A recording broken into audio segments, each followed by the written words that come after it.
بسم الله الرحمن الرحیم.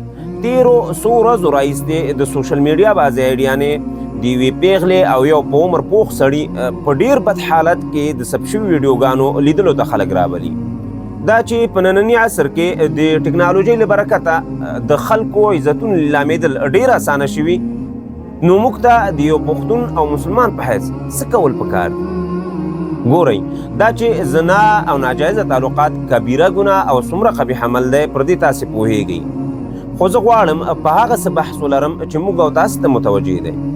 په دې زمانه کې د هر انسان نه د ګناه د کېدو امکان شته، او دغه عمل شاید سهوا یا قصدا سوشل میډیا ته راشي. نو زه او ته نه یو مکلف چې دغه ویډیو یا پوسټونه وګورو، لایک یې کړو، شیر یې کړو یا کمنټ ورته وکړو. که پلټنه ورپسې کوو او ګورو یې، نو دا تقریبا دې خبرې سره مشابه ده چې که مو وس ورسي د خلکو کورونو ته لاړ شو او عزتونه یې لوټ کړو. د رسول الله صلی الله علیه وسلم یو حدیث دی چې فرمایلی دي فتنې به راشي او د دې فتنو په دروازو کې به داسې کسان ولاړي چې خلک به جهنم ته رابلي. که څوک د دوی خبره ومني نو جهنم ته به یې وغورځوي. نو آیا د دې حدیث مصداق دا اوسنی حالت نه دی چې بعضې کسان په سوشل میډیا کې د پردیو عزتونو په لیلامېدو پسې نښتي دي، او موږ او تاسې را دعوت کوي او دا په باقاعده توګه موږ ته لیکي چې که دغه ویډیو غواړئ نو په دغه ځای کې دی او په دې کمنټ کې دی. محترم مسلمانانو، باید په دې ځان پوه کړو چې زموږ لایک، شیر، کمنټ او د یو ویډیو لیدل د سوشل میډیا الګوریتم دې ته هڅوي چې دغه پوسټ ډیرو خلکو ته وښیي.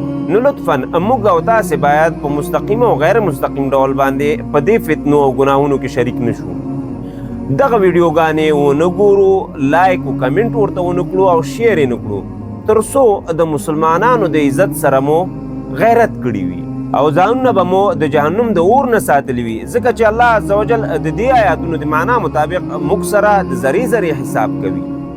او که غواړئ د سوشل میډیا نه اجر ترلاسه کړئ نو دغسې ایډیانې ریپورټ او بیا یې بلاک کړئ، تر څو د الله عز وجل د رضامندۍ سبب شي. خپلې خبرې غواړم د رسول الله صلی الله علیه وسلم په دې حدیث باندې ختم کړم چې رسول الله صلی الله علیه وسلم فرمایلی دي دین خیرخواهي ده.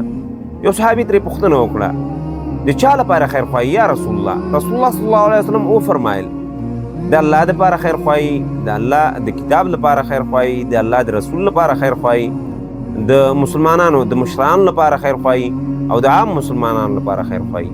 او دا د مسلمانانو لپاره خیرخواهي ده چې دغسې مضرې ایډیانې موږ او تاسې ریپورټ او بیا بلاک کړو. الله رب العالمین دې موږ او تاسې د هر رقم فتنو او مشکلاتو نه وساتي، او الله رب العالمین دې موږ نه د خیر کار واخیستل کړي. دا وه زموږ نننۍ ویډیو. تر بلې ویډیو او بلې موضوع، السلام علیکم ورحمة الله وبرکاتو.